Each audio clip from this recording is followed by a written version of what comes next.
That message tonight from a group of about 100 protesters on the Las Vegas Strip. Good evening and thank you for joining us. I'm Steve Wolford. News 3's Lauren Clark is joining us live with the Bellagio with more on what was happening down there tonight. Lauren. Well, Steve, that protest started and ended right here at the Bellagio fountain. We had about a group of 100 people with signs and chants. You can even see chalk outside right now in the Bellagio fountain with the message, "Justice for Daunte Wright." And that's exactly the message that the advocacy group, more than a hashtag, marched today. They said that their message is they want to show solidarity with the family of Daunte. The Minnesota man was shot and killed by a police officer Sunday.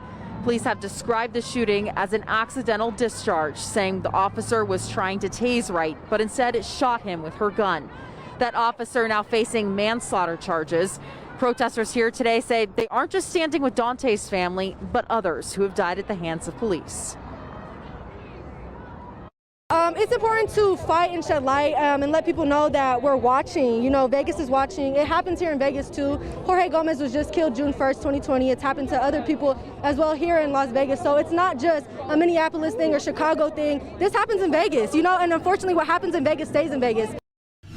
The American Red Cross is seeing a higher rate of home fires than usual here in the Las Vegas Valley, responding to 69 already this year. If I would have known a couple minutes earlier, you know, I mean, before it started spreading really bad, I think we could have did something, but man, it was horrendous. It's one of 69 home fires this year. This one claimed the life of a 4-year-old boy, and just a couple weeks earlier, the lives of 2 more children, one of them only 2 months old. And our hearts are broken because these are largely preventable deaths if people know what to do and they have precautions in place. Jennifer Sparks with the American Red Cross of Nevada says volunteers are responding to home fires every 4 hours here in the valley. And we really don't want to be meeting you at the scene of a home fire. We want to be meeting you in advance of that. With their Sound the Alarm campaign, providing Nevadans a free 20-minute virtual one-on-one session with a volunteer. Making sure that your smoke alarms are working. We want to be checking and making sure they're not older than 10 years.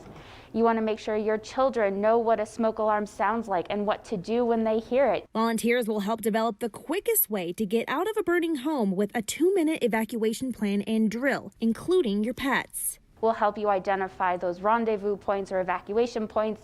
That way, if mom and dad go out the front door and the kids go out the back door, mom and dad don't go back into a house that's on fire looking for those kids when they're already safe out back. More importantly, Sparks says once you're out, stay out. It can be really hard, especially if you're fearful for loved ones or for pets, but that really has the possibility of compounding a tragedy. If you're a neighbor, call 911. Make sure that the fire department is on the way, but please don't go into a burning structure. With wildfire season on the horizon, Sparks says having a plan can save not only you and your family, but your community. To schedule your free home fire safety appointment, we have a link on our website, news3lv.com. In Las Vegas, Alexis Gorey, News 3.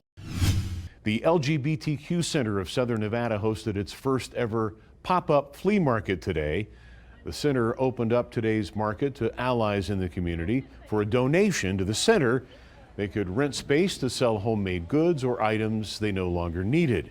Center leaders want to remind the public that while they serve the LGBTQ plus community, they are there for everyone. The center is here for the community, not necessarily just the LGBTQ plus community, but the community around us in all of Las Vegas. The center says it saw a lot of interest in today's event, and they hope to continue the market every other month. Hi everybody, I'm Reed Cowan from News 3 Las Vegas. We want to thank you for checking out our YouTube channel. Remember, you can always see more of our videos by clicking on the video links. And also don't forget to click that subscribe button so that you don't miss out on any of our YouTube updates. Thanks for watching.